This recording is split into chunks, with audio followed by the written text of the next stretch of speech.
야, 너 그거 안 때문에 닫고 뭐 해? 지잖아. 그게 차가운 왜 내 목소리가 탓이야? 생활관의 눅눅한 공기를 갈랐다. 야, 목소리의 주인 야, 너 한유라 때문에 이병이 지잖아. 흙먼지가 잔뜩 그게 묻은 왜 내 전투화를 막 탓이야? 샤워를 마치고 나온 박서연 이병의 발치에 야, 던졌다. 야, 너 때문에 툭 하는 소리와 지잖아. 함께 깨끗했던 생활관 바닥에 흙먼지가 번졌다. 이제 막 자대 배치를 받은 지 일주일 된 박서연은 어깨를 움츠리며 고개를 숙였다. 지금 바로 닫겠습니다. 지금? 내가 그걸 신을 때까지 기다리게 하겠다는 거야? 머리가 있으면 생각을 좀 해. 내가 언제 전투화를 신는지, 언제 활동화로 갈아 신는지 파악해서 미리 대기해야 하는 거 아니야? 너 사회에서도 그렇게 눈치 없다는 소리 들었지? 그러니 이런 데나 끌려와서 고생이지. 한유라의 목소리에는 티끌만 한 죄책감도 없었다. 오히려 당연한 권리를 행사하는 듯한 당당함이 서려 있었다. 그녀의 짙은 화장과 단정하게 관리된 손톱은 군대라는 특수한 공간과 기묘한 부조화를 이루고 있었다. 그때 생활관 문이 열리며 이지원 하사가 들어섰다. 갓 스물 중반을 넘긴 그녀였지만 군 경력 5년 차의 베테랑 부사관이었다. 그녀의 눈은 날카로웠고 다부진 체격에서는 강인함이 묻어나왔다. 이지원은 바닥에 떨어진 전투화와 겁에 질린 박서연, 그리고 팔짱을 낀 채 오만하게 서 있는 한유라를 번갈아 보았다. 이게 무슨 상황이지? 이지원의 낮은 목소리에 한유라가 천천히 고개를 돌렸다. 그녀는 이지원을 위아래로 훑어보더니 입꼬리를 살짝 올렸다. 아, 이 하사님. 별일 아닙니다. 후임이 아직 군대 물정을 잘 모르는 것 같아서 좀 가르쳐주고 있었습니다. 가르쳐주는 방식이 전투화를 집어 던지는 건가? 한유라 이병, 본인 관물대는 본인이 정리하고 본인 장구류는 본인이 관리하는 게 군대의 기본이다. 박서연 이병은 방금 샤워를 마쳤고 아직 개인 정비 시간도 끝나지 않았어. 이지원의 지적에 한유라의 표정이 순간 굳었다. 하지만 이내 능숙하게 미소를 지어 보였다. 에이, 너무 딱딱하게 그러지 마십시오. 다 서로 돕고 사는 거 아니겠습니까? 제가 좀 바빠서요. 국방위원회 관련 보고서 요약 좀 하느라요. 아시잖아요. 저희 아버지가 국방위원회 소속이신 거. 그녀는 아버지라는 단어에 힘을 주어 말했다. 부대 내에서 한유라가 국회의원 한상진의 딸이라는 사실은 공공연한 비밀이었다. 국민의 마음을 알기 위해 딸을 군대에 보낸 청렴한 정치인이라는 언론의 찬사와는 달리 그녀의 입대는 철저히 계산된 특혜의 산물이었다. 행정병이라는 편한 보직은 이미 내정되어 있었고 그녀의 군 생활은 사실상 체험에 가까웠다. 내 아버지가 누구든 군법은 모두에게 동일하게 적용된다. 다시는 이런 모습 보이지 않도록. 박서연 이병, 괜찮아? 이지원이 박서연에게 다가가자 박서연은 거의 울먹이며 고개를 끄덕였다. 한유라는 그 모습을 보며 혀를 차더니 이지원이 보지 않는 틈을 타 박서연에게 입모양으로 욕설을 날렸다. 죽고 싶냐? 명백한 협박이었다. 그날 저녁 점호 시간이 끝난 후 김민준 대위가 이지원을 잠시 불렀다. 김 대위는 부대의 중대장으로 서글서글한 인상과 유들유들한 성격으로 윗사람들에게는 평판이 좋았지만 강자에게 약하고 약자에게 강한 전형적인 기회주의자였다. 이 하사, 오늘 한 이병하고 무슨 일 있었어? 별일 아니었습니다. 군 기강에 어긋나는 행동이 있어 바로잡았을 뿐입니다. 김민준 대위는 곤란하다는 듯 뒷머리를 극적였다. 이 하사, 내가 자네 아끼는 거 알지? 근데 말이야, 너무 그렇게 빡세게 굴면 다쳐. 한 이병, 보통 녀석이 아니야. 위에까지 다이렉트로 얘기가 들어가는 애라고. 그냥 좋은 게 좋은 거라고 적당히 맞춰줘. 우리도 편하고 자네도 편하잖아. 대위님, 편하자고 군대에 온 것 아닙니다. 원칙을 지키라고 있는 것이 군대입니다. 계급이 높든 낮든 아버지가 국회의원이든 농부든 군복을 입은 이상 모두가 똑같은 군인일 뿐입니다. 이지원의 단호한 대답에 김민준 대위는 한숨을 내쉬었다. 고집은 아무튼 내 말 명심해. 괜히 모난 돌 돼서 정 맞지 말고. 알았지? 김민준 대위는 그렇게 말하며 돌아섰지만 이지원은 그의 뒷모습을 보며 주먹을 꽉 쥐었다. 이것은 단순한 선임의 갑질이 아니었다. 권력이라는 보이지 않는 손이 군대라는 신성한 조직을 어떻게 병들게 하는지 보여주는 징조였다. 그리고 그녀는 그 병든 부위를 도려내기 위해서라면 기꺼이 모난 돌이 될 각오가 되어 있었다. 생활관으로 돌아온 이지원의 눈에 믿을 수 없는 광경이 들어왔다. 한유라가 자신의 침상에 누워 과자를 먹으며 태블릿 PC로 드라마를 보고 있었고 박서연을 포함한 동기 이병 2명이 그녀의 발밑에 쪼그려 앉아 한유라의 전투화와 활동화를 닦고 있었다. 한 명은 심지어 한유라가 벗어놓은 빨랫감을 정리하고 있었다. 지금 뭐 하는 거지? 이지원의 목소리는 얼음장처럼 차가웠다. 이병들은 화들짝 놀라며 자리에서 일어났고 한유라는 귀찮다는 듯이 이어폰 한쪽을 빼며 그녀를 쳐다봤다. 아, 또 오셨습니까? 이 하사님은 저희 생활관에 관심이 참 많으신 것 같습니다. 혹시 저희 아버지한테 잘 보이고 싶어서 그러십니까? 말씀만 하세요. 제가 아빠한테 이 하사님 아주 훌륭한 군인이라고 칭찬 한번 해드릴까요? 비아냥거림이 가득한 말투였다. 이지원은 한유라에게 성큼성큼 다가갔다. 전부 일어나. 한유라 이병 당장 태블릿 끄고 침상에서 내려와. 그리고 내 전투화 내 손으로 직접 닦아. 실시. 싫은데요? 제가 왜요? 얘들이 자발적으로 해주고 싶다는데 이 하사님이 무슨 상관입니까? 안 그래 얘들아? 한유라가 이병들을 쳐다보며 압박의 눈빛을 보내자 아이들은 겁에 질려 아무 말도 하지 못하고 고개만 숙였다. 이것들이 대답을 안 하네. 야, 박서연. 내가 말해봐. 내가 좋아서 한 거라고. 박서연은 입술을 파르르 떨며 이지원과 한유라의 눈치를 살폈다. 차마 거짓말을 할 수도 그렇다고 사실을 말할 수도 없는 진퇴양난의 상황이었다. 한유라 이병. 이지원은 한유라의 팔을 붙잡았다. 그 손길이 제법 강했다. 마지막 경고다. 군대의 질서를 무너뜨리는 행동 용납 못해. 한유라는 이지원의 손을 뿌리치며 벌떡 일어났다. 그녀의 눈에 처음으로 분노가 어렸다. 이거 안 나? 지금 나한테 손 뗀 거야? 와, 대단하시네. 우리 아빠한테 말해볼까? 일개 하사 따위가 국회의원 딸한테 폭력을 휘두른다고. 너 같은 건 군복 벗기는 거 일도 아니야. 알아? 폭력? 손 한 번 잡은 게 폭력이면 내가 후임들에게 하는 짓은 뭐라고 불러야 하지? 착취? 아니면 인격 말살? 두 여자의 시선이 허공에서 불꽃처럼 부딪혔다. 생활관의 다른 병사들은 숨을 죽인 채 이 광경을 지켜보고 있었다. 충남 계룡시 대한민국 국군의 심장부인 계룡대 한편에 자리한 작은 생활관에서 거대한 권력과 강직한 원칙의 첫 번째 균열이 시작되고 있었다.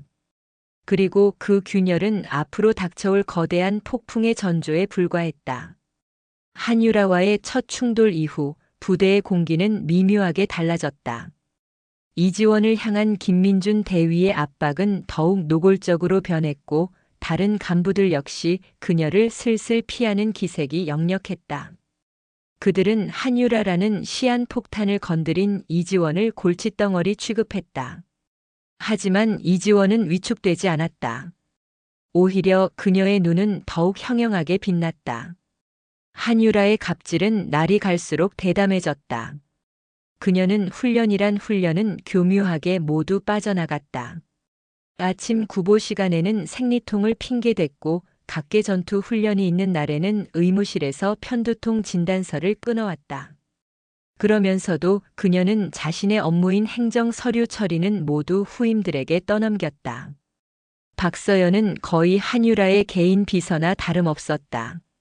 매일 밤 모두가 잠든 시간에 홀로 남아 한유라가 처리해야 할 보고서를 작성했고 오탈자 하나라도 발견되면 다음 날 어김없이 한유라의 폭언을 감수해야 했다. 야, 박서연. 너는 뇌가 없냐?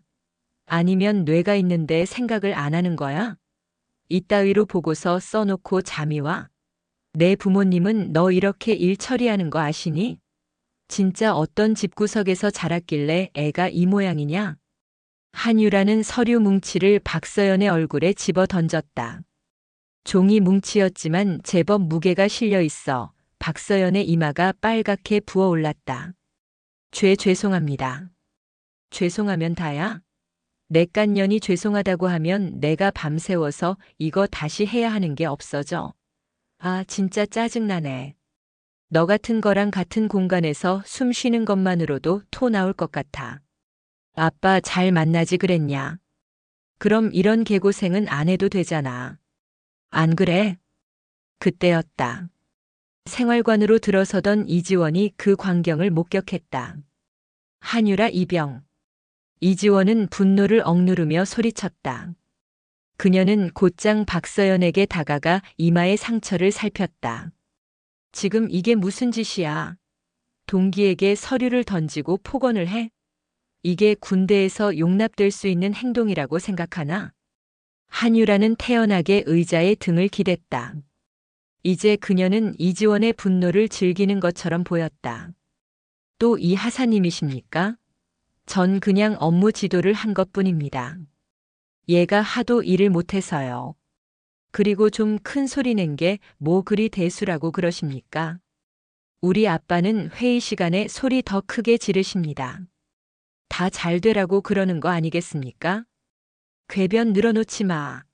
내가 처리해야 할 업무를 후임에게 떠넘기고 결과가 마음에 안 든다고 폭력을 행사하는 건 명백한 직권남용이자 가혹행위다. 당장 중대장님께 보고하겠다. 이지원이 몸을 돌리자 한유라가 나지막이 웃으며 말했다. 가보시든가요. 가서 김 대위님한테 제 욕을 실컷 해보세요. 과연 대위님이 누구 편을 들어줄지 궁금하지 않으십니까? 그녀의 말에는 서늘한 자신감이 배어 있었다. 그리고 그 자신감은 현실이 되었다. 김민준 대위는 이지원의 보고를 듣는 내내 곤혹스러운 표정으로 차만 홀짝였다. 이 하사 그러니까 내 말은 증거가 있나? 박서연 이병의 이마에 난 상처가 증거입니다. 생활관의 다른 병사들도 모두 봤습니다. 아니, 뭐 서류에 베었을 수도 있고 혼자 넘어졌을 수도 있는 거 아니겠어? 다른 애들이야 한 이병이 무서워서 뭐든 이 하사 말에 동조해 주겠지. 하지만 그걸 곧이곧대로 믿기는 좀. 대위님. 이지원의 목소리가 커졌다. 지금 제정신이십니까? 명백한 가혹행위가 벌어졌는데 그걸 서류에 베인 상처로 둔갑시키려 하십니까? 대위님은 지휘관으로서 부대원을 보호해야 할 책임이 있습니다. 김민준 대위는 이지원의 기세에 눌려 잠시 움찔했지만 이내 마음을 다잡고 냉정한 표정을 지었다. 이 하사. 내가 지난번에도 말했지. 너무 빡빡하게 굴면 너만 다친다고. 한 이병 아버님이 누군지 잊었어? 한상진 의원이야. 다음 달에 우리 부대 시찰 나오실지도 모르는 분이라고. 그런데 그분 따님을 문제 삼아서 일을 키운다. 그게 부대 전체에 무슨 도움이 되겠어? 그냥 조용히 넘어가. 박 이병은 내가 따로 불러서 위로해주고 한 이병한테도 주에 한 번 줄 테니까. 그것은 회유이자 협박이었다. 권력에 굴복하라는 불의에 눈 감으라는 비겁한 명령이었다. 이지원은 치밀어 오르는 분노에 입술을 깨물었다. 그녀는 더 이상 김민준 대위와는 말이 통하지 않는다는 것을 깨달았다. 며칠 후 사건은 예상치 못한 방향으로 터져나왔다. 부대 내에는 마음의 소리라는 익명 신고 시스템이 있었다. 병사들이 부조리를 겪었을 때 익명으로 고충을 토로할 수 있는 제도였다. 그곳에 한유라에 대한 이야기가 쏟아지기 시작했다. 행정병 한유라 이병의 상습적인 욕설과 업무 전가에 대해 고발합니다. 한유라 이병희 아버지가 국회의원이라며 다른 병사들을 협박합니다. 전투화를 닦으라고 시키고 마음에 들지 않으면 관물대에 머리를 박게 했습니다. 수십 건의 익명 제보가 쌓이자 결국 사단 감찰부까지 움직이기 시작했다. 소문은 빠르게 퍼져나갔고 마침내 아버지인 한상진 의원의 귀에도 들어가게 되었다. 이지원은 이제라도 정의가 바로 설 것이라고 기대했다. 국회의원이기 이전의 아버지라면 딸의 잘못을 따끔하게 혼내고 바로잡으려 할 것이라고 믿었다. 하지만 그녀의 기대는 산산조각 났다. 한상진 의원이 가장 먼저 한 일은 딸을 혼내는 것이 아니었다. 그는 자신의 정치적 입지를 위협하는 이 불미스러운 사건을 최대한 신속하고 조용하게 덮는 것이었다. 그는 국방부 고위 관계자에게 전화를 걸었다. 그날 이후 부대에는 기묘한 인사 이동이 시작되었다. 한유라의 갑질에 대해 조금이라도 동조하거나 방관했던 간부들은 되려 승진하여 다른 부대로 옮겨갔다. 김민준 대위 역시 그 수혜자 중 한 명이었다. 그는 곧 소령 진급 심사를 앞두고 있다는 소문이 돌았다. 반면 익명 제보에 연루되었을 것으로 의심되는 병사들은 특별한 이유 없이 외딴 격오지 부대로 전출 명령을 받았다. 그것은 명백한 보복이자 징계 조작이었다. 문제를 해결하는 대신 문제 제기 자체를 없애버리려는 비열한 수법이었다. 그리고 가장 큰 불똥은 이지원에게 튀었다. 어느 날 이지원은 대대장실로 호출되었다. 싸늘한 표정의 대대장은 서류 한 장을 그녀에게 내밀었다. 이 하사 자네를 강원도 철원 GOP 부대로 전출 발령한다. 네. 이유가 무엇입지? 이유는 자네가 더 잘 알 텐데. 부대 내 화합을 저해하고 있지도 않은 사실을 부풀려 상급 부대에 보고하는 등 지휘 계통을 어지럽힌 책임을 묻는 거야. 여긴 자네처럼 불만 많고 융통성 없는 군인은 필요 없어. 기가 막혔다. 피해자를 보호하고 가해자를 처벌해야 할 군대가 오히려 진실을 말하려는 사람을 처벌하고 있었다. 거대한 권력 앞에서 군법과 원칙은 종이장처럼 구겨지고 있었다. 이지원이 멍하니 서 있자 대대장은 혀를 차며 말했다. 한상진 의원님께서 특별히 자네를 지목하셨다더군. 앞길 창창한 딸의 군 생활을 망치려 한 악질적인 선임이라고. 이 정도 징계로 끝나는 걸 다행으로 알도록 해. 그 순간 이지원의 머릿속에서 무언가 뚝 하고 끊어지는 소리가 났다. 이것은 단순히 부조리를 넘어선 국가 시스템 자체의 붕괴였다. 그녀가 대대장실을 나올 때 복도 저편에서 한유라와 마주쳤다. 한유라는 승리자의 여유로운 미소를 지으며 이지원에게 다가왔다. 어머, 이 하사님. 얼굴이 왜 그러세요? 안 좋은 일이라도 있으세요? 철원으로 가신다면서요? 거긴 엄청 춥다던데 몸 조심하셔야겠어요. 아참, 우리 아빠가 그러시더라고요. 감히 누굴 건드리냐고. 주제를 알아야지. 한유라는 이지원의 어깨를 툭툭 치며 지나갔다. 그 가벼운 손길에는 서늘한 조롱과 경멸이 담겨 있었다. 이지원은 차가운 복도에 홀로 서서 주먹을 부들부들 떨었다. 그녀의 마음속에서 새로운 결심이 싹트고 있었다. 이대로 물러설 수는 없다.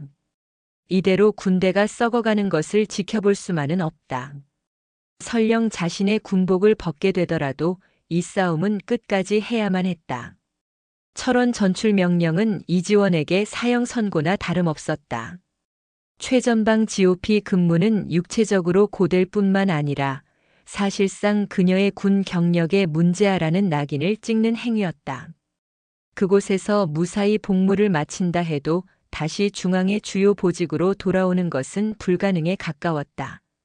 한상진 의원의 보이지 않는 손이 그녀의 미래를 완벽하게 차단해버린 것이다. 하지만 이지원을 더욱 고통스럽게 만든 것은 따로 있었다. 바로 죄책감이었다. 자신이 용기를 냈기 때문에 오히려 다른 피해자들만 더 큰 고통을 받게 된 것은 아닐까 하는 생각이었다. 격오지로 뿔뿔이 흩어진 병사들, 그리고 부대에 남아 여전히 한유라의 그림자 아래서 숨죽이고 있을 박서연 이병의 얼굴이 눈앞에 어른거렸다. 이지원의 전출이 결정되자 한유라의 폭주는 브레이크 없는 기관차처럼 변했다. 이제 그녀를 막을 수 있는 사람은 부대 내에 아무도 없었다. 김민준 대위는 영전을 앞두고 한유라의 비위를 맞추는데 여념이 없었고 다른 간부들은 이지원의 전례를 보며 납작 엎드렸다. 한유라는 이제 생활관을 자신의 왕국처럼 다스렸다. 그녀는 박서연에게 자신의 군화를 할즈라고 명령하기도 했고 마음에 들지 않는다는 이유로 식판을 엎어버리기도 했다. 심지어는 다른 병사들이 보는 앞에서 박서연의 뺨을 때리는 일까지 서슴지 않았다. 내까짓게 감히 나랑 눈을 마주쳐? 너네 집안 통째로 망하게 해줄까? 우리 아빠가 마음만 먹으면 너네 아버지 회사 세무조사 들어가는 거 일도 아니야. 길바닥에 나앉고 싶지 않으면 알아서 기어. 폭언의 수위는 날이 갈수록 높아졌고 폭행의 강도도 점점 심해졌다. 사건은 어느 비오는 날 밤에 터졌다. 그날 한유라는 아버지와의 통화에서 무언가 질책을 들었는지 기분이 극도로 좋지 않았다. 생활관으로 돌아온 그녀는 사소한 것을 트집 잡아 박서연을 괴롭히기 시작했다. 야, 박서연. 너 내 전투복 안 다려놨어? 전투복은 다림질하지 않는 것이 원칙입니다. 박서연이 용기를 내어 대답하자 한유라의 얼굴이 싸늘하게 굳었다. 원칙? 내깎게 지금 나한테 원칙을 들먹이는 거야? 한유라는 그대로 박서연의 멱살을 잡고 관물대 쪽으로 거칠게 밀쳤다. 쿵하는 소리와 함께 박서연의 등이 관물대 모서리에 세게 부딪혔다. 악! 박서연이 고통스러운 비명을 질렀지만 한유라는 멈추지 않았다. 그녀는 이성을 잃은 듯 박서연의 배를 발로 걷어찼다. 내가 뭔데 나한테 원칙 따위를 짓거려. 이 쓰레기 같은 년. 그만하십시오. 잘못했습니다. 박서연이 쓰러져서 빌었지만 한유라의 발길질은 계속되었다. 생활관의 다른 병사들은 공포에 질려 아무것도 하지 못하고 그저 바라볼 뿐이었다. 몇 번의 발길질이 더 오간 후 박서연은 그대로 바닥에 쓰러져 의식을 잃었다. 그녀의 입가에서는 희미한 신음소리와 함께 핏물이 흘러나왔다. 그제야 정신을 차린 한유라는 자신의 행동에 잠시 당황했지만 이내 냉정을 되찾았다. 그녀는 겁에 질린 병사들을 둘러보며 서늘하게 말했다. 오늘 일 여기서 한마디라도 새어나가면 너희들 전부 군 생활 끝나는 줄 알아. 박서연은 그냥 혼자 계단에서 굴러 넘어진 거야. 알았어? 결국 박서연은 의무대로 실려갔고 진단 결과는 충격적이었다. 갈비뼈에 금이 가고 폐에 손상을 입었다는 것이었다. 군 병원에서는 치료가 어려워 민간 병원으로 이송해야 한다는 소견이 나왔다. 이 정도 부상이면 완치되더라도 정상적인 군 복무는 불가능할지도 모르는 심각한 상황이었다. 소식을 전해 들은 이지원은 더 이상 참을 수 없었다. 그녀는 아직 전출 수속이 마무리되지 않아 부대에 남아 있었다. 그녀는 곧장 김민준 대위에게 달려갔다. 대위님, 박서연 이병이 폭행당해 중상을 입었습니다. 가해자는 한유라입니다. 이번에야말로 제대로 처리해야 합니다. 하지만 김민준 대위의 반응은 냉담했다. 그는 오히려 이지원을 귀찮다는 듯이 쳐다봤다. 이 하사, 자네 아직도 정신 못 차렸나? 박 이병은 자기가 계단에서 굴렀다고 진술했어. 본인이 그렇다는데 우리가 뭘 어떡해. 그리고 자네는 곧 이 부대 사람도 아니잖아. 남의 부대 일에 감놔라 배놔라 하지 말고 조용히 짐이나 싸. 거짓말입니다. 생활관 병사들이 모두 봤습니다. 그들이 진실을 말하지 못하는 건 한유라의 보복이 두렵기 때문입니다. 대위님이 지휘관이라면 그들을 보호하고 진실을 밝혀야 할 것 아닙니까? 진실? 이 하사 군대에서 진실이 밥 먹여주나? 줄 잘 서고 윗사람 말 잘 듣는 게 최고야. 난 자네처럼 미련하게 정에 타령하다가 내 앞길 망치고 싶은 생각 없으니까 제발 좀 꺼져줘. 김민준 대위의 눈에는 일말의 양심의 가책도 보이지 않았다. 오직 자신의 안위와 출세에 대한 욕망만이 번들거리고 있었다. 그 순간 이지원은 깨달았다. 군 내부의 시스템으로는 아무것도 해결할 수 없다는 것을. 이 썩어 빠진 고름을 터뜨리기 위해서는 외부의 힘이 필요했다. 그날 밤 이지원은 깊은 고민에 빠졌다. 군 내부의 일을 외부 언론에 폭로하는 것은 군인으로서 할 수 있는 가장 큰 금기를 어기는 행위였다. 군사기밀보호법 위반으로 군복을 벗는 것은 물론 형사처벌까지 받을 수 있었다. 자신의 10년 가까운 군 생활과 인생 전체가 걸린 문제였다. 하지만 그녀의 눈앞에는 피를 흘리며 쓰러져 있던 박서연의 모습과 공포에 질려 있던 다른 어린 병사들의 얼굴이 떠나질 않았다. 그들을 이대로 외면한다면 평생을 죄책감 속에서 살아야 할 것이다. 군복은 사람을 지키라고 입는 것이지 권력의 더러운 하수인이 되라고 입는 것이 아니었다. 계급은 명예가 아니라 그만큼 더 무거운 책임을 져야 한다는 의미였다. 이지원은 마침내 결심을 굳혔다. 그녀는 자신의 책임을 다하기로 했다. 그녀는 수첩을 꺼내 그동안 부대에서 벌어졌던 모든 일들을 시간 순서대로 꼼꼼하게 기록하기 시작했다.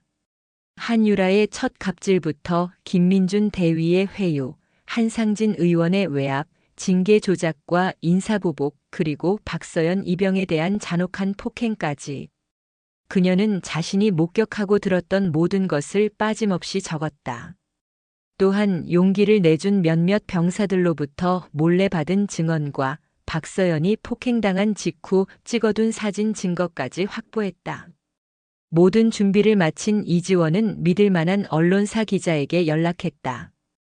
그녀의 오빠와 절친한 친구이자 사회부 기자로 활동하고 있는 사람이었다. 오빠, 나야. 부탁할 게 있어. 이건 내 군 생활과 내 인생 모든 것을 거는 일이야. 수화기 너머로 들려오는 기자의 긴장된 목소리를 들으며 이지원은 창밖의 어두운 연병장을 바라보았다. 폭풍 전야처럼 고요한 새벽이었다. 곧 거대한 폭풍이 대한민국을 뒤흔들게 될 것이다. 그리고 그녀는 그 폭풍의 한가운데에 서기로 결심했다. 더 이상 잃을 것도 두려울 것도 없었다. 이지원은 자신의 군 생활, 어쩌면 인생 전체를 건 도박을 앞두고 있었다. 그녀가 약속 장소로 잡은 곳은 계룡 시내에서 차로 한참을 달려야 나오는 용산역 근처의 낡고 한적한 카페였다.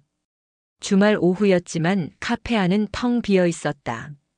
낡은 스피커에서는 잊힌 가수의 노래가 희미하게 흘러나왔고 공기 중에는 원두 볶는 냄새 대신 눅눅한 먼지 냄새가 감돌았다.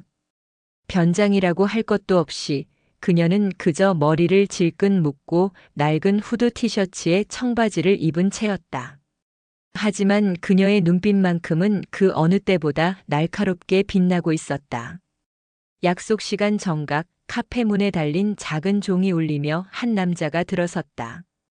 이지원의 친오빠와 막역한 사이이자 대한민국에서 가장 영향력 있는 시사 주간지 정론의 사회부 기자 김진석이었다. 그는 약속 장소의 분위기를 한번 훑어보고는 곧장 이지원이 앉은 구석 자리로 다가왔다. 오랜만이다, 지원아. 아니, 지금은 이 하사님이라고 불러야 하나? 김진석은 씁쓸하게 웃으며 이지원의 맞은편에 앉았다. 그의 눈에는 걱정과 호기심이 뒤섞여 있었다. 전화 통화에서 느껴졌던 이지원의 목소리는 그저 그런 군대 내 부조리를 고발하는 수준이 아니었다. 모든 것을 걸었다는 비장함이 담겨 있었다. 아니요, 그냥 편하게 부르세요, 기자님. 와주셔서 감사합니다. 전화로 했던 말 전부 사실이야? 내 모든 걸 건다는 거. 이지원은 대답 대신 품에서 작은 USB와 서류 봉투를 꺼내 테이블 위로 조심스럽게 밀었다. 이 안에 모든 게 들어 있습니다. 제가 지난 몇 달간 기록한 근무일지 사본, 부대 내 가혹행위에 대한 구체적인 내용들, 그리고 피해자의 사진과 병원 진단서 사본까지요. 김진석의 표정이 굳어졌다.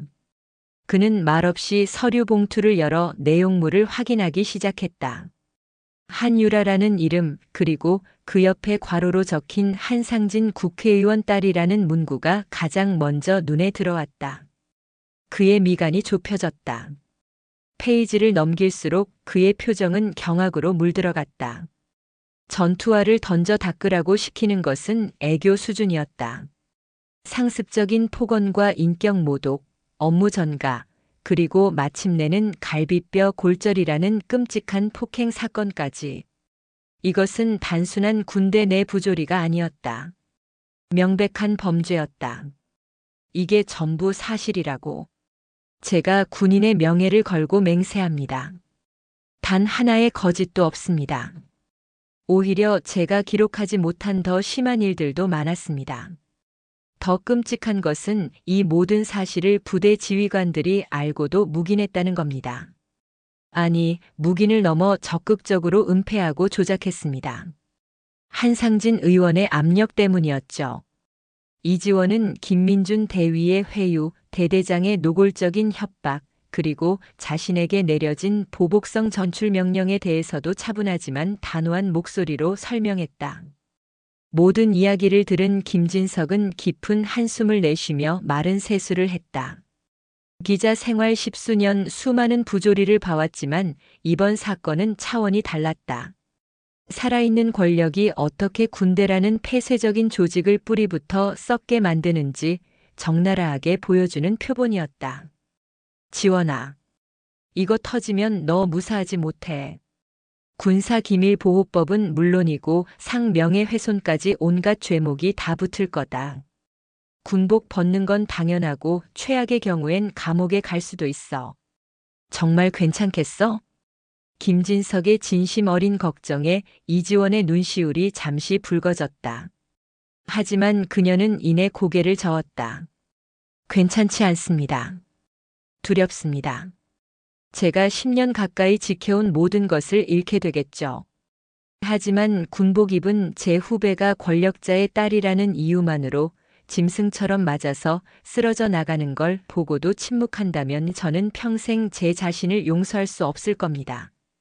군복은 사람을 지키라고 입는 거지, 썩은 권력을 지키라고 입는 게 아니니까요. 그녀의 목소리에는 한치의 흔들림도 없었다. 김진석은 더 이상 묻지 않았다. 그는 제보자의 결심의 무게를 존중해야 했다. 알겠다. 내 뜻이 그렇다면 나도 내 모든 걸 걸고 이 기사를 쓰겠어. 그냥 인터넷에 뿌려지는 가십거리로 만들지 않을 거야. 한상진 의원과 국방부가 절대 빠져나가지 못하도록 팩트와 증거로 철저하게 조준해서 터뜨릴게. 대신 기사가 나가면 한동안은 절대 나서지 마. 내가 신호를 줄 때까지 죽은 듯이 엎드려 있어. 알았지? 김진석은 USB와 서류 봉투를 가방 깊숙이 넣었다. 두 사람 사이에는 무거운 침묵이 흘렀다. 그들은 이제 거대한 성벽을 향해 돌멩이를 던진 것이 아니었다. 성벽의 가장 약한 부분을 무너뜨리기 위해 정교하게 설계된 폭탄의 타이머를 함께 누른 공범이었다. 며칠 후 월요일 새벽이었다. 대한민국 모든 언론이 잠들어 있을 시간, 시사 주간지 정론의 홈페이지에 단독 기사 하나가 올라왔다. 단독 국회의원 딸의 황제 복무 병영 생활이 아닌 하녀 생활 동기 병사 상습 폭행으로 갈비뼈 골절. 기사는 담담한 어조로 시작되었지만 그 내용은 충격적이었다. 국방위원회 소속 한상진 의원의 딸 한유라 이병희 군 복무 중 동기 병사들에게 청소, 빨래, 보고서 대리 작성 등을 시킨 것은 물론 상습적인 폭언과 폭행을 일삼았다는 내용이었다. 기사는 특히 최근 발생한 폭행 사건을 집중적으로 다루었다. 피해자 박서연 이병이 갈비뼈 골절과 폐 손상이라는 중상을 입고 민간 병원에 입원 중이라는 사실. 하지만 부대 측에서는 개인 부주의로 인한 낙상 사고로 사건을 축소, 은폐하려 했다는 정황까지 상세하게 기술되어 있었다. 처음에는 그저 그런 인터넷 언론사의 자극적인 기사 정도로 치부되었다. 하지만 정론이라는 이름의 무게감과 기사의 구체적인 내용, 그리고 익명의 내부 제보자의 증언이 매우 상세하다는 점 때문에 기사는 순식간에 각종 온라인 커뮤니티로 퍼져나가기 시작했다. 이게 사실이면 진짜 나라 망신이다. 국방위원회 의원 딸이 저랬다고. 고양이한테 생선을 맡긴 격이네. 피해자는 얼마나 무서웠을까. 제발 사실이 아니라고 해줘라. 새벽잠에서 깨어난 사람들이 스마트폰으로 기사를 확인하기 시작하면서 여론은 들끓기 시작했다. 포털 사이트 실시간 검색어 순위에는 한상진, 한유라, 황제복무 같은 단어들이 순식간에 치고 올라왔다. 이지원은 철원으로 향하는 전출버스 안에서 차갑게 식은 손으로 자신의 스마트폰을 내려다보고 있었다. 그녀의 눈에는 김진석 기자가 쓴 기사의 헤드라인이 선명하게 박혀 있었다.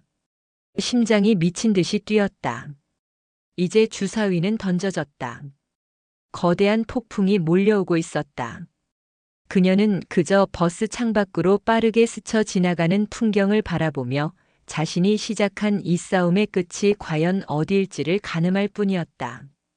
도화선에는 이미 불이 붙었다. 폭풍은 예상보다 훨씬 더 거세고 빠르게 대한민국을 덮쳤다. 월요일 아침 출근길에 오른 시민들은 저마다 스마트폰에 콜을 받고 경악을 금치 못했다. 정론의 단독 보도는 밤사이 모든 언론사를 통해 확대 재생산되었고 아침 뉴스 프로그램들은 일제히 이 사건을 톱뉴스로 다루기 시작했다. 국회의원 딸 황제 복무 게이트라는 이름까지 붙었다. 여론의 분노는 임계점을 향해 치달았다. 특히 공정성과 병역 문제에 민감한 젊은 층의 분노가 폭발적이었다. 청와대 국민청원 게시판에는 한상진 의원의 사퇴와 딸 한유라의 구속 수사를 촉구합니다라는 제목의 청원이 올라왔고 불과 몇 시간 만에 동해 인원 20만 명을 돌파했다. 각종 커뮤니티에는 한유라의 과거 행적을 파헤치는 신상털기가 시작되었고 그녀가 과거 SNS에 올렸던 명품 사진들과 역시 인생은 한방 같은 철없는 글들이 캡처되어 조리돌림 당했다. 사태의 중심에 선 한상진 의원은 그야말로 패닉 상태에 빠졌다. 청렴하고 강직한 정치인이라는 자신의 이미지가 하루아침에 나락으로 떨어질 위기였다. 그는 오전 긴급 기자회견을 자청했다. 수많은 카메라 플래시 앞에서 그는 굳은 표정으로 준비해온 원고를 읽어내려갔다. 존경하는 국민 여러분, 심려를 끼쳐드려 대단히 송구합니다. 하지만 현재 제기된 의혹은 전혀 사실이 아닙니다. 이 모든 것은 저의 정치적 입지를 흔들기 위한 비열한 흑색 선전이며 정치 공작입니다. 그는 정론의 보도를 악의적인 소설이라고 규정하며 일부 부대 생활에 적응하지 못한 병사의 일방적인 주장을 침소봉대한 것이라고 주장했다. 제 딸 아이는 결코 그런 일을 저지를 아이가 아닙니다. 다만 엄격한 군 생활에 적응하는 과정에서 동기들과 약간의 마찰이 있었을 뿐 폭행이나 가혹행위는 결코 없었습니다. 피해자로 지목된 박모 이병의 부상은 본인의 부주의로 계단에서 넘어져 발생한 불행한 사고일 뿐입니다. 현재 해당 언론사에 대해서는 정정보도 청구와 함께 모든 법적 조치를 취할 것임을 분명히 밝힙니다. 그의 연설은 비장했지만 대중의 반응은 싸늘했다. 증거도 없이 정치 공작이라고. 딸 관리나 잘하지 무슨 정치를 한다고. 사과를 해도 모자랄 판에 국민을 협박하네. 그의 기자회견은 오히려 불타는 여론에 기름을 붓는 꼴이 되고 말았다. 한유라 역시 상황 파악을 못하기는 마찬가지였다. 그녀는 부대 내에서 격리 조치되었지만 여전히 콧방귀를 뀌었다. 아빠가 다 알아서 해결해 주실 거야. 그녀는 자신의 미니홈피에 보란 듯이 글을 남겼다. 진실은 승리한다. 개가 짖어도 기차는 간다. 이 게시물은 즉시 캡처되어 인터넷에 퍼져나갔고 그녀는 개가 짖어도 군대는 간다라는 조롱의 대상이 되었다. 국방부의 대응도 여론의 문매를 맞았다. 현재 감찰을 통해 엄정하게 사실관계를 조사 중이며 결과에 따라 법과 원칙에 따라 처리할 것이라는 원론적인 입장만 되풀이했다. 하지만 대중들은 아무도 그 말을 믿지 않았다. 이미 국방부가 한상진 의원의 외압에 굴복해 사건을 은폐하려 했다는 정황이 기사화된 후였기 때문이다. 한편 철원 GOP 부대로 전출된 이지원은 외부와 철저히 단절된 채였다. 부대 지휘관들은 그녀를 내부 고발자이자 부대의 명예를 실추시킨 배신자로 낙인 찍었다. 그녀는 모든 통신 수단을 압수당했고 사실상의 감금 상태로 지휘관들의 끝없는 질책과 조사를 받아야 했다. 이 하사, 내가 저지른 짓이 뭔지 알아? 너 하나 때문에 우리 군 전체가 국민의 지탄을 받고 있어. 이게 내가 원하던 거였나? 저는 진실을 밝혔을 뿐입니다. 진실? 군대에서 가장 중요한 건 기강과 명예야. 너는 그걸 내 손으로 무너뜨렸어. 그들은 진실에는 관심이 없었다. 오직 자신들의 안위와 조직의 체면만이 중요할 뿐이었다. 이지원은 꿋꿋하게 버텼지만 거대한 조직 앞에서 한없이 작아지는 자신을 느끼며 외로운 싸움을 이어가고 있었다. 바로 그때 예상치 못한 곳에서 변화의 조짐이 일고 있었다. 소령 진급 심사를 코앞에 두고 있던 김민준 대위였다. 그는 밤낮으로 TV와 인터넷을 도배하는 황제복무 게이트 뉴스를 보며 잠을 이루지 못했다. 한상진 의원의 뻔뻔한 거짓말과 한유라의 반성 없는 태도를 볼 때마다 속에서 무언가 뜨거운 것이 치밀어 올랐다. 무엇보다 그의 마음을 무겁게 짓누른 것은 죄책감이었다. 피를 흘리며 쓰러졌던 박서연 이병의 얼굴, 진실을 말하려다 좌천당한 이지원 하사의 굳은 표정, 그리고 비겁하게 현실을 외면했던 자신의 모습이 계속해서 떠올랐다. 출세와 진급, 그것이 과연 한 젊은 병사의 인생과 부하의 절규보다 중요한 것이었을까? 고뇌하던 그는 결국 몰래 차를 몰아 박서연 이병이 입원해 있다는 서울의 한 대학병원으로 향했다. 병실 복도에서 그는 박 이병의 부모님과 마주쳤다. 평범하고 선량해 보이는 중년 부부는 딸의 이름이 연일 뉴스에 오르내리는 것을 보며 수척해진 얼굴로 서로를 부축하고 있었다. 저 박서연 이병의 중대장입니다. 김민준이 어렵게 입을 떼자 박 이병의 아버지가 그를 붙잡고 울부짖었다. 내 딸이 우리 딸이 군대 가서 죽게 생겼습니다. 그런데 나라는 왜 아무것도 해주지 않는 겁니까? 왜 거짓말쟁이 국회의원 편만 드는 겁니까? 당신들은 군인도 아닙니까? 김민주는 아무 대답도 할 수 없었다. 그는 그저 고개를 숙인 채 아버지의 원망 섞인 절규를 온몸으로 받아내야 했다. 그 순간 그는 깨달았다. 자신이 지키려 했던 것은 군인의 명예가 아니라 자신의 비겁한 욕심이었다는 것을. 부대로 돌아온 김민주는 밤새 잠 못 이루고 고민했다. 이대로 침묵한다면 그는 원하는 대로 소령 계급장을 달고 승승장구할지도 모른다. 하지만 평생을 양심의 가책 속에서 살아야 할 것이다. 과연 그것이 그가 꿈꾸던 군인의 모습이었던가. 다음 날 김진석 기자는 또 하나의 폭탄을 터뜨렸다. 한상진 의원의 기자회견을 정면으로 반박하는 후속 기사였다.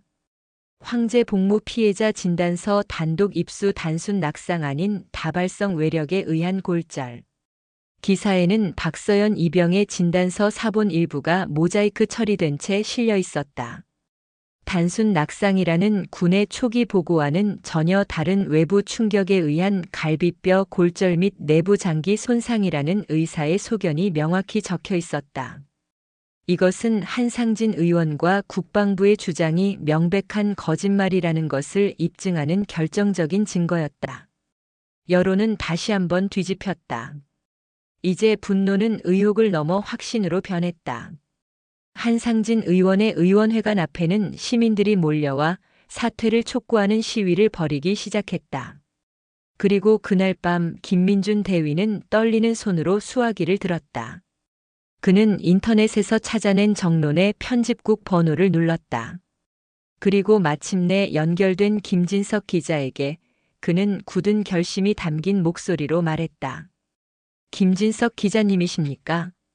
저는 육군 모부대의 김민준 대위입니다. 제가 모든 것을 증언하겠습니다. 역풍은 이제 막 시작되었을 뿐이었다. 그리고 그 바람의 방향을 완전히 바꿔놓을 또 다른 폭풍의 눈이 조용히 떠오르고 있었다. 김민준 대위와의 만남은 이지원 하사를 만났을 때보다 훨씬 더 은밀하고 긴박하게 이루어졌다. 김진석 기자는 인적이 드문 한강 둔치의 주차장으로 차를 몰았다. 약속 시간이 되자 어둠 속에서 라이트를 끈 차 한 대가 조용히 다가와 그의 차 옆에 섰다. 차에서 내린 김민준 대위의 얼굴은 하얗게 질려 있었지만 그의 눈빛은 고뇌 끝에 내린 결심으로 단단해 보였다. 이렇게 늦은 시간에 죄송합니다. 김민준이 김진석의 차에 올라타며 나지막이 말했다. 차 안의 공기는 무겁게 가라앉았다. 괜찮습니다, 대위님. 어려운 결심을 해주셔서 감사합니다. 김진석은 녹음기 버튼을 누르며 말했다. 대위님께서 보고 듣고 직접 하셨던 모든 일을 시간 순서대로 말씀해 주시면 됩니다. 아시는 대로 최대한 상세하게요. 김민준은 한동안 눈을 감고 깊은 숨을 내쉬었다. 그리고 마침내 그의 입에서 끔찍했던 진실들이 하나씩 터져나오기 시작했다.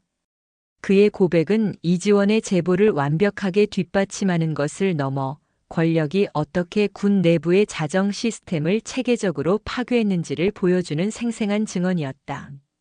처음 한유라 이병이 자대에 왔을 때부터 위에서는 특별히 신경 쓰라는 지시가 있었습니다. 한상진 의원의 딸이라는 건 공공연한 비밀이었습니다. 처음에는 그저 훈련이나 힘든 작업에서 열외시켜주는 정도였습니다. 하지만 녀석은 그걸 권리로 생각하기 시작했습니다. 그는 한유라의 갑질이 어떻게 시작되고 심화되었는지, 그리고 자신이 어떻게 그것을 방관했는지를 담담하게 털어놓았다. 이지원 하사가 처음 문제를 제기했을 때 자신이 모난 돌이 정맞는다며 그녀를 회유했던 부끄러운 과거까지도 숨기지 않았다. 가장 결정적이었던 것은 마음의 소리에 한유라에 대한 제보가 쏟아졌을 때입니다. 사단 감찰부에서 조사가 시작되자 한상진 의원 측에서 직접 부대로 연락이 왔습니다. 대대장님은 저를 포함한 주요 간부들을 불러 모아놓고 말했습니다. 이 일은 없던 일로 덮는다. 한 의원님의 정치 생명이 걸린 문제다라고요. 김진석의 눈이 번뜩였다. 이것은 사건의 본질을 뒤바꿀 수 있는 핵심적인 증언이었다. 단순한 개인의 일탈이 아니라 조직적인 은폐와 조작이 있었다는 명백한 증거였다. 그 후 모든 것이 일사천리로 진행됐습니다. 익명 제보를 했을 것으로 의심되는 병사들은 격오지로 전출됐고 저처럼 침묵에 동조한 간부들에게는 오히려 진급이나 좋은 보직이 약속되었습니다. 이지원 하사의 철원 전출 역시 명백한 보복성 인사였습니다. 대대장님은 한 의원님이 직접 지목했다는 말까지 했습니다. 그리고 그는 마침내 박서연 이병의 폭행 사건에 대해 입을 열었다. 그의 목소리가 가늘게 떨리기 시작했다. 그날 밤 박 이병이 의무대로 실려갔을 때 저는 진실을 알고 있었습니다. 생활관 병사들을 통해 모든 상황을 보고받았습니다. 하지만 저는 계단에서 굴렀다는 한유라의 거짓말을 사실로 만들었습니다. 제가 직접 병사들을 불러 입단속을 시켰고 상부에는 허위 보고를 올렸습니다. 제 진급을 위해서, 제 안위를 위해서 제가 그 아이를 2번 죽인 겁니다. 결국 김민준의 눈에서 뜨거운 눈물이 흘러내렸다. 그것은 후회와 자책, 그리고 스스로에 대한 혐오가 뒤섞인 눈물이었다. 그는 군인의 명예와 책임을 자신의 욕망과 맞바꾼 죄인이었다. 이제라도 바로잡고 싶습니다.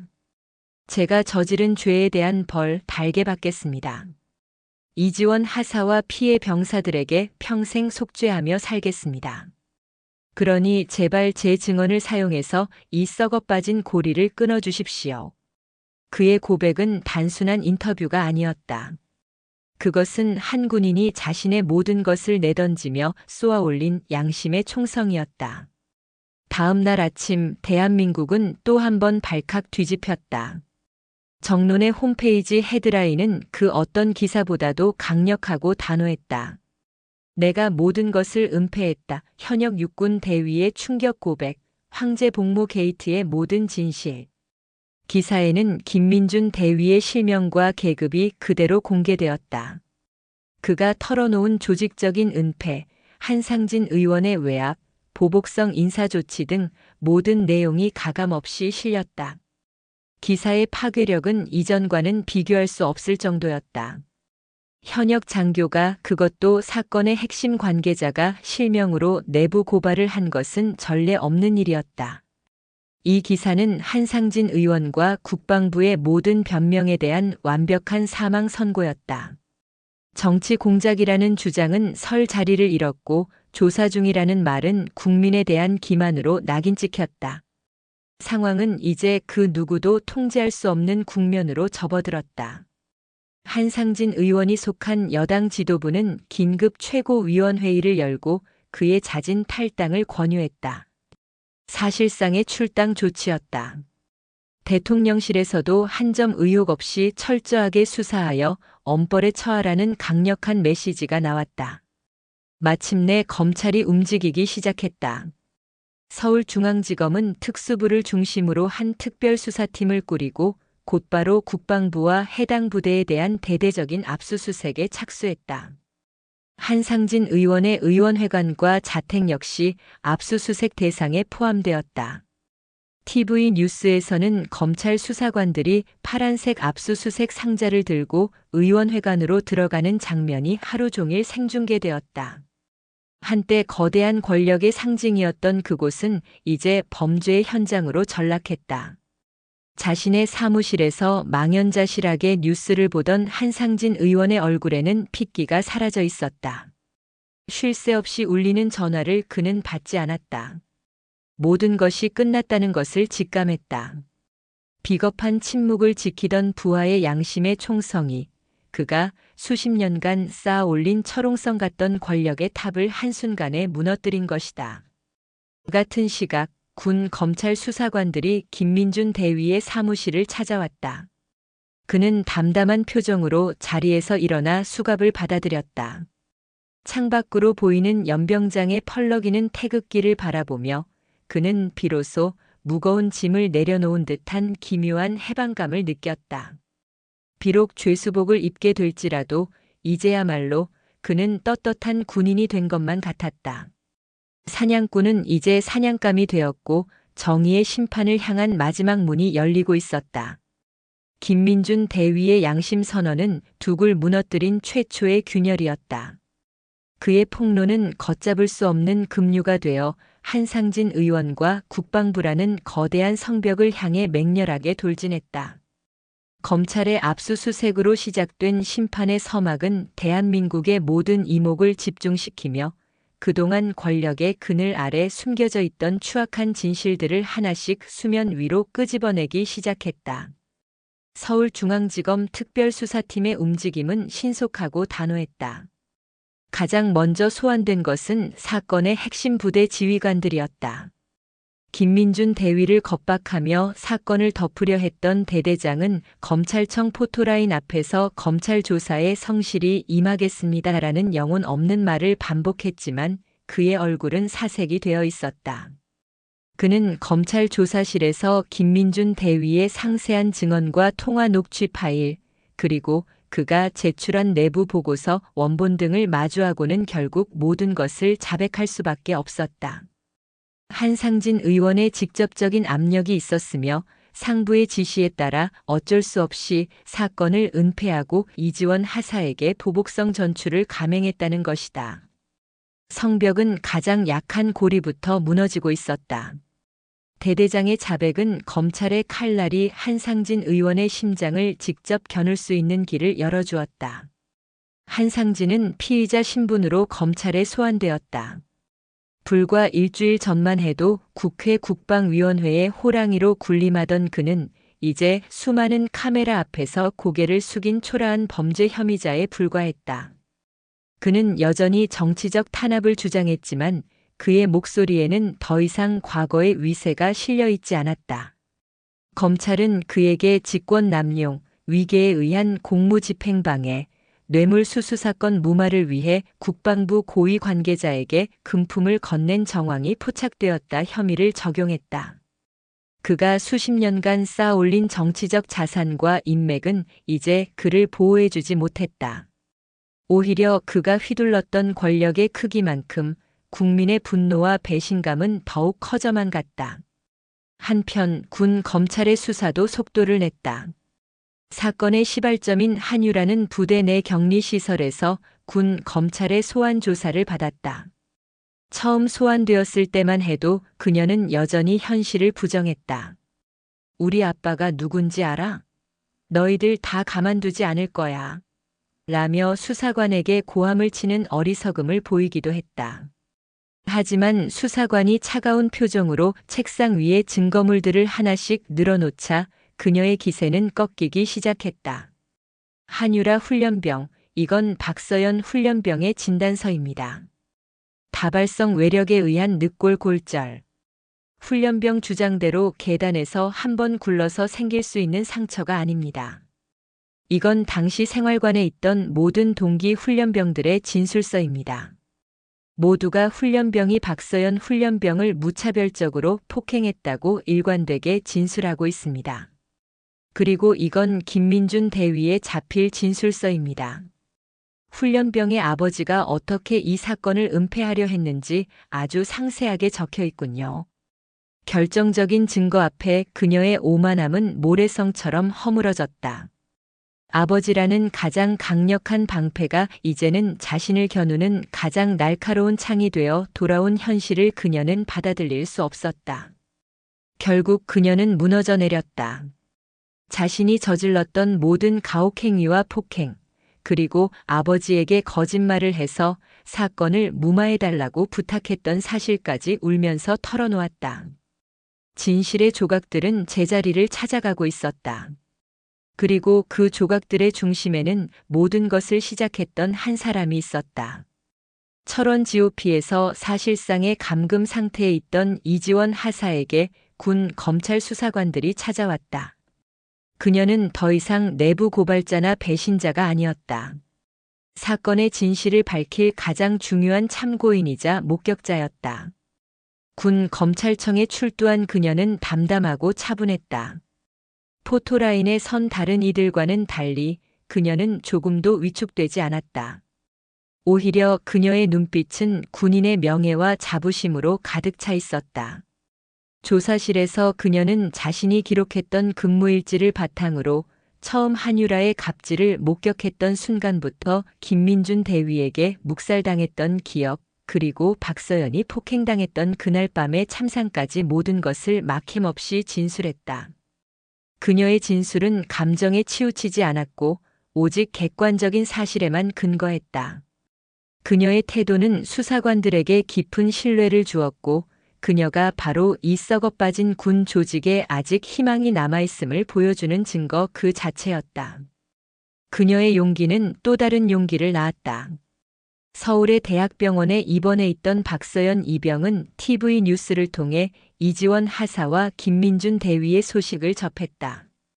자신을 위해 모든 것을 내던진 두 사람의 모습을 보며 그녀는 더 이상 두려움 뒤에 숨어 있을 수만은 없다고 다짐했다.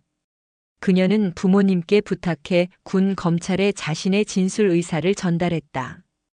병실을 찾아온 군 검찰 수사관에게 그녀는 눈물을 흘리면서도 그날 밤 한유라에게 당했던 끔찍한 폭행의 순간을 용기 내어 증언했다. 그녀의 증언은 사건의 직접적인 피해자가 가해자의 범죄를 명백히 확인시켜주는 결정적인 쐐기였다. 언론은 연일 양파 게이트라며 새로운 의혹들을 쏟아냈고 국민들은 재벌과 정치인에게만 향하던 검찰의 칼날이 군대라는 성역을 향하는 모습을 숨죽이며 지켜보았다. 한 개인의 용기 있는 고발로 시작된 작은 파문은 이제 대한민국의 부조리한 권력 구조 전체를 뒤흔드는 거대한 태풍이 되어가고 있었다. 심판의 시간은 그렇게 한 걸음 한 걸음 다가오고 있었다. 정의의 톱니바퀴는 한번 맞물려 돌아가기 시작하자 그 누구도 막을 수 없는 강력한 힘으로 거대한 성벽을 압박해 들어갔다. 김민준 대위의 양심 선언과 이지원 하사의 확고한 증언, 그리고 피해자 박서연의 용기 있는 진술은 검찰에게 빼도 박도 못할 증거들을 안겨주었다. 마침내 법의 심판을 집행할 시간이 다가왔다. 가장 먼저 무너진 것은 황제 한유라였다. 군 검찰은 특수폭행, 직권남용, 가혹행위 등 10여 개에 달하는 혐의를 적용하여 그녀에 대한 구속영장을 청구했다. 군사법원은 국민적 관심과 증거인멸 및 도주 우려를 이유로 지체 없이 영장을 발부했다. 그날 오후 한유라는 수갑을 찬 채 군사경찰의 손에 이끌려 모습을 드러냈다. 며칠 전까지만 해도 화려한 화장과 오만한 표정으로 세상을 내려다보던 그녀는 없었다. 화장기 없는 창백한 얼굴, 공포와 절망으로 초점 없이 흔들리는 눈동자, 그리고 아무렇게나 질끈 묶은 머리카락은 그녀가 더 이상 특별한 존재가 아닌 심판을 앞둔 한 명의 평범한 범죄자임을 보여주고 있었다. 혐의를 인정하십니까? 피해자에게 할 말 없습니까? 쏟아지는 기자들의 질문에 그녀는 아무런 대답도 하지 못하고 고개를 숙인 채 호송차에 올랐다. 그녀가 군 교도소로 향하는 장면은 모든 방송사를 통해 생중계되었고 황제의 몰락을 지켜본 국민들은 안도와 함께 씁쓸함을 느꼈다. 아버지의 성벽도 곧이어 무너져 내렸다. 민간 검찰은 한상진 의원에 대해 직권남용 권리 행사 방해, 위계에 의한 공무집행 방해, 특정 범죄 가중처벌법상 뇌물 혐의로 구속영장을 청구했다. 현역 국회의원은 불체포 특권이 있었기에 법원의 영장실질 심사에 앞서 국회의 체포동의안 가결이 필요했다. 대한민국 국회 본회의장 한상진 의원의 체포동의안이 상정되자 장내에는 무거운 침묵이 흘렀다. 한때 동료였던 의원들은 싸늘한 눈으로 의원석에 홀로 앉아있는 그를 바라보았다. 여론을 의식한 동료 의원들은 그를 외면했고 그의 정치적 생명은 사실상 끝난 것이나 다름없었다. 무기명으로 진행된 투표는 압도적인 찬성으로 가결되었다. 가결을 선언하는 국회의장의 망치 소리는 그의 정치 인생에 대한 사망 선고처럼 본회의장에 울려 퍼졌다. 며칠 후 법원에서 열린 영장실질 심사에서 그는 결국 범죄 혐의가 소명되고 증거인멸의 우려가 있다는 이유로 구속이 결정되었다. 수십 년간 권력의 정점에서 군림하던 그는 차가운 수갑이 자신의 손목에 채워지는 것을 망연자실하게 바라보았다. 차가운 구치소 독방에 갇힌 한상진은 비로소 자신이 무엇을 잘못했는지 곱씹기 시작했다. 딸에 대한 맹목적인 사랑과 비뚤어진 부성애가 결국 자신과 딸 모두를 파멸로 이끌었다는 것을 깨달았다. 그는 딸이 원하는 것이라면 무엇이든 해주고 싶었다. 편안한 군 생활도 그가 딸에게 줄 수 있는 작은 선물이라고 생각했다. 하지만 그는 딸에게 권력을 사용하는 법만 가르쳤을 뿐, 그 권력에 따르는 책임과 의무를 가르치지 못했다. 그의 무너진 성벽은 그가 평생을 바쳐 쌓아 올린 탐욕과 오만의 탑이었다. 군 교도소에 수감된 한유라 역시 인생 처음으로 완전한 고립과 공포를 마주했다. 늘 자신을 감싸주던 아버지도 자신의 권력에 빌붙던 사람들도 이제는 곁에 없었다. 좁고 차가운 감방 안에서 그녀는 비로소 자신이 박서연에게 얼마나 끔찍한 짓을 저질렀는지, 자신의 어리석은 행동이 어떤 파멸적인 결과를 가져왔는지 깨닫기 시작했다. 그녀는 밤마다 악몽에 시달렸다. 자신이 괴롭혔던 박서연의 얼굴이 나타나 그녀를 원망하는 꿈이었다. 뒤늦은 후회와 참회의 눈물이 차가운 감방 바닥을 적셨지만 시간은 이미 되돌릴 수 없었다. 한편 모든 진실을 털어놓은 김민준 대위는 군 검찰의 조사를 마친 뒤 불구속 상태로 재판을 기다리고 있었다. 그는 부대 복귀 대신 자택에 머물며 자숙의 시간을 가졌다. 그는 담담하게 모든 것을 받아들였다. 군복을 벗고 법의 처벌을 받는 것은 당연한 일이었다. 오히려 그는 양심의 가책이라는 무거운 갑옷을 벗어 던진 것에 대해 기묘한 평온함을 느끼고 있었다. 그는 매일 밤 자신이 외면했던 부하들과 피해자 박서연을 위해 기도했다. 모든 사건의 중심에 있었던 이지원 하사는 군에서 마련해준 안전가옥에 머물며 재판의 증인 출석을 준비하고 있었다. TV를 통해 한유라와 한상진 의원이 차례로 구속되는 모습을 지켜보며 그녀는 복잡한 감정에 휩싸였다. 통쾌함보다는 무거운 책임감이 그녀의 어깨를 짓눌렀다. 이것은 결코 유쾌한 승리가 아니었다. 군이라는 조직의 썩은 환부를 도려내는 고통스러운 과정이었을 뿐이다. 그녀는 이번 사건이 단순히 몇몇 개인의 처벌로 끝나는 것이 아니라 군 전체가 환골탈태하는 계기가 되어야 한다고 굳게 다짐했다. 사건의 주범들이 모두 법의 심판대 앞에 서게 되자 그동안 공포에 떨며 침묵했던 다른 병사들도 용기를 내기 시작했다. 그들은 군 검찰에 자발적으로 출석하여 한유라의 추가적인 가혹 행위들을 증언했다. 그들의 증언은 재판에서 한유라의 죄를 입증할 또 다른 중요한 증거가 되었다. 굳게 닫혀있던 침묵의 벽이 마침내 무너져 내리고 진실의 목소리들이 사방에서 터져나오기 시작했다. 가을이 깊어갈 무렵 대한민국을 떠들썩하게 했던 황제복무 게이트의 재판이 시작되었다.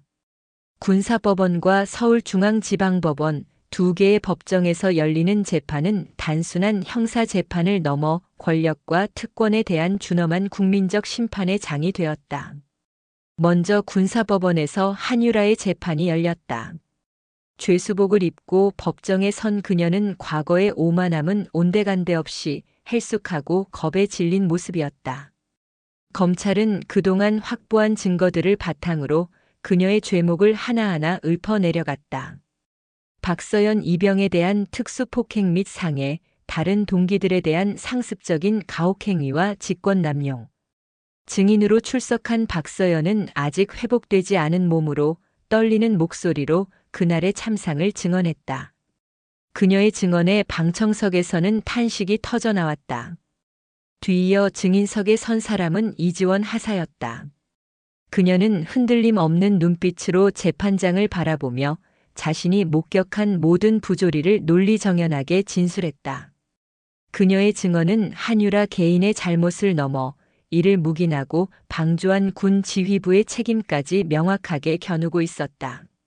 마지막으로 증언대에 오른 김민준 대위는 자신의 죄를 모두 인정하며 한유라와 한상진 의원의 범죄 사실을 다시 한번 확인시켜 주었다. 한유라의 변호인은 그녀가 아직 어리고 군 생활에 적응하지 못해 벌인 우발적인 행동이었다며 선처를 호소했다. 한유라 역시 최후 진술에서 눈물을 쏟으며 피해자와 국민 여러분께 진심으로 사죄드립니다. 평생 반성하며 살겠습니다라고 말했지만 엎질러진 물을 담을 수는 없었다. 재판부는 그녀의 죄질이 매우 불량하고 특히 자신의 지위를 이용하여 조직적으로 범죄를 은폐하려 한 점을 들어 징역 5년의 실형을 선고했다. 군사법원 재판으로는 이례적인 중형이었다. 법봉이 내리쳐지는 순간 한유라는 법정에 주저앉아 오열했다. 서울중앙지방법원에서 열린 한상진 의원의 재판 역시 국민의 큰 관심 속에서 진행되었다. 그는 끝까지 자신의 뇌물 혐의를 부인하고 딸의 사건에 개입한 것은 아버지로서의 도리였다며 궤변을 늘어놓았다. 하지만 검찰이 제시한 국방부 고위 관계자와의 통화 녹취록, 금품이 오간 계좌 내역 등 명백한 증거 앞에 그의 주장은 힘을 잃었다.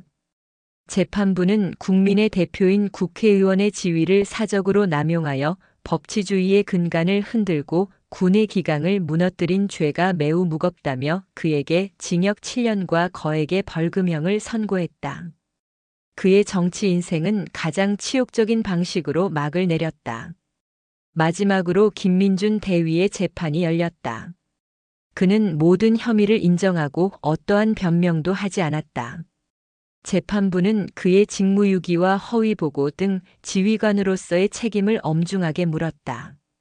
하지만 동시에 피고인이 깊이 반성하고 있으며 특히 피고인의 용기 있는 내부 고발이 이 사건의 진실을 밝히는 데 결정적인 역할을 한 점을 참작한다며 그에게 징역 1년에 집행유예 2년을 선고하고 군으로부터의 불명예 전역을 명했다.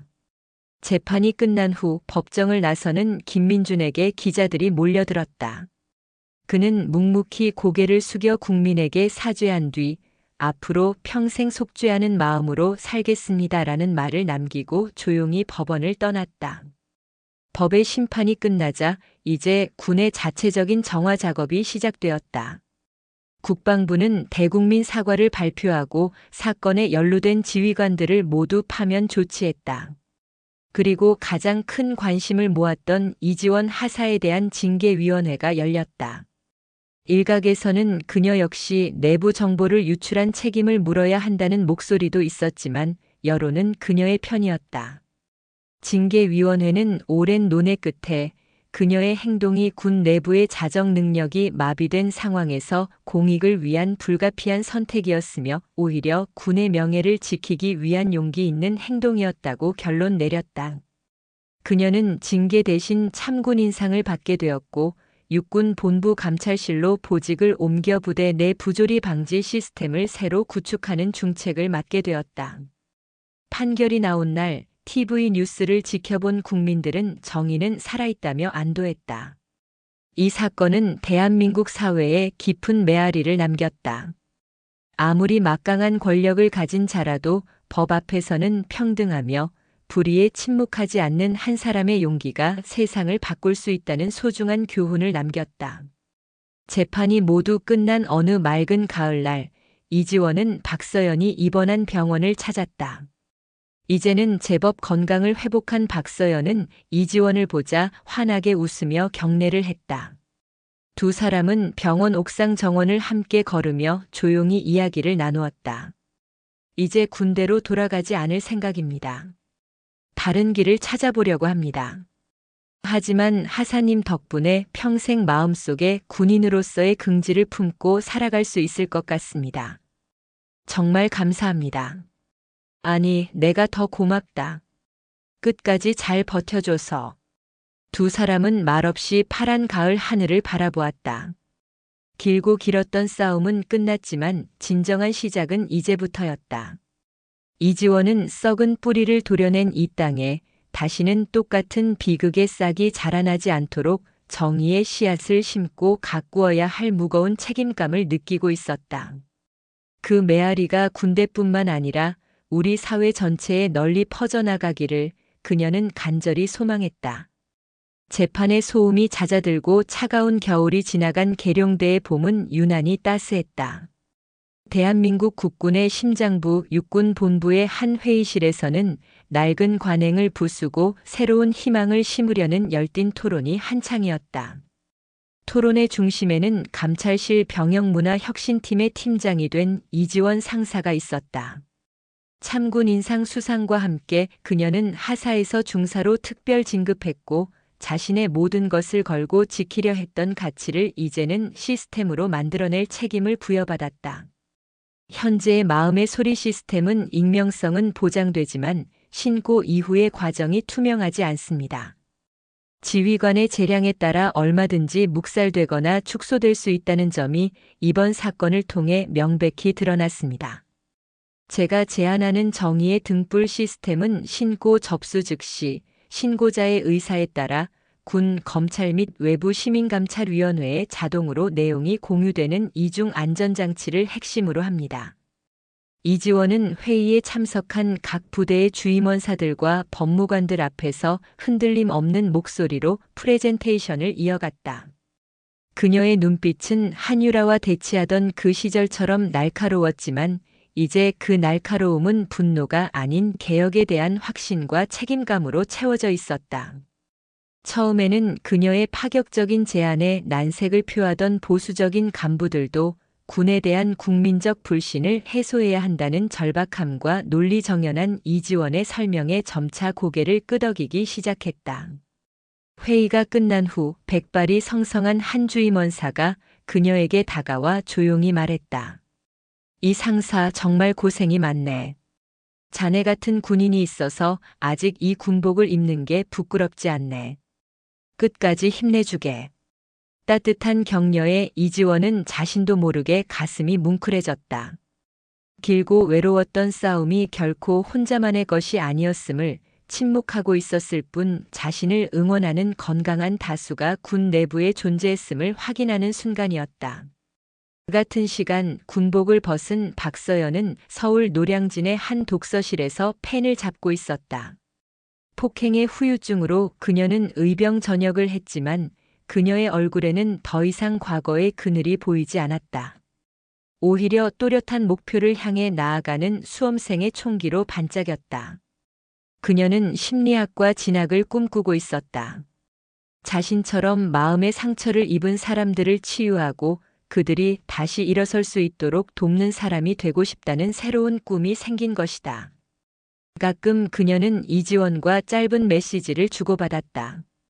하사님, 아니 이제는 중사님. 오늘 모의고사 성적이 잘 나왔습니다. 전부 중사님 덕분입니다. 이지원은 그 메시지를 보며 조용히 미소 지었다. 자신이 지키려 했던 것이 한 사람의 인생이었고 그 인생이 이제 새로운 희망을 향해 나아가고 있다는 사실이 그 어떤 훈장보다도 값진 보상처럼 느껴졌다. 한편 불명예 전역을 한 김민주는 서울 변두리의 한 작은 공사 현장에서 안전모를 쓰고 있었다. 땀으로 흠뻑 젖은 작업복과 거칠어진 손은 과거 말끔한 제복을 입고 지휘봉을 잡던 대위의 모습과는 거리가 멀었다. 그는 집행유예 기간 동안 사회봉사 명령을 받았지만 그것이 끝나고도 계속해서 험한 일을 자처했다. 몸이 고될수록 밤에 잠을 잘 때마다 자신을 괴롭히던 죄책감의 무게가 조금은 가벼워지는 것 같았기 때문이었다. 그는 한 달에 한 번 자신의 일당 일부를 떼어 익명으로 국군 장병 트라우마 치유센터에 기부했다. 그것은 그의 아주 작은 속죄의 방식이었다. 그는 이지원이나 박서연에게 직접 연락할 용기는 내지 못했다. 자신이 그럴 자격이 없다고 생각했다. 다만 그는 언젠가 자신이 조금 더 떳떳해졌을 때 아주 멀리서나마 그들이 행복하게 살아가고 있는 모습을 지켜볼 수 있기를 바랄 뿐이었다. 그가 버렸던 군인의 명예는 이제 땀의 정직함 속에서 다른 형태로 조금씩 회복되고 있었다. 시간은 모두에게 공평하게 흘렀고 심판의 결과 또한 예외는 없었다. 한상진은 교도소 안에서 모든 직위를 잃고 잊힌 정치인이 되었다. 면회를 오는 동료 정치인도 지지자도 없었다. 그는 텅 빈 독방에서 뒤늦게 자신의 과오를 곱씹었지만 시간은 되돌릴 수 없었다. 한유라 역시 군 교도소에서 혹독한 대가를 치르고 있었다. 처음에는 현실을 부정하며 난동을 부리기도 했지만 결국 자신의 죄의 무게를 깨닫고 조금씩 변해가기 시작했다. 그녀는 교도소 내 심리치료 프로그램에 참여하며 자신의 분노와 잘못된 특권의식을 돌아보았고 틈틈이 피해자였던 박서연에게 용서를 구하는 편지를 썼다. 물론 그 편지가 붙여지는 일은 없었다. 몇 년의 시간이 흐른 어느 현충일, 이지원은 홀로 서울 동작동 국립서울현충원을 찾았다. 이제는 어엿한 상사가 된 그녀는 더욱 깊어진 눈으로 끝없이 늘어선 비석들을 바라보았다. 이름 모를 수많은 호국 영령들 앞에서 그녀는 조용히 거수 경례를 올렸다. 그들은 어떤 권력이나 특권을 위해 목숨을 바치지 않았다. 그저 이 땅의 사람들을 지키기 위해 군인으로서의 책임을 다했을 뿐이다. 그녀는 문득 자신이 새로 만든 시스템의 이름을 떠올렸다. 정의의 등불. 그 작은 등불 하나가 거대한 어둠을 모두 밝힐 수는 없을 것이다. 앞으로도 군대 내의 부조리는 다른 모습으로 다른 장소에서 또다시 고개를 들지도 모른다. 하지만 이제는 예전과 같지 않을 것이다. 불의를 보고 침묵하지 않는 용기가 얼마나 큰 변화를 만들 수 있는지 모두가 목격했기 때문이다. 그리고 이제는 그 용기 있는 목소리를 지켜줄 최소한의 시스템이 마련되었다. 참배를 마친 이지원은 현충원을 걸어 나오며 자신의 어깨에 달린 계급장을 매만졌다. 그것은 더 이상 단순히 상하를 나누는 표식이 아니었다.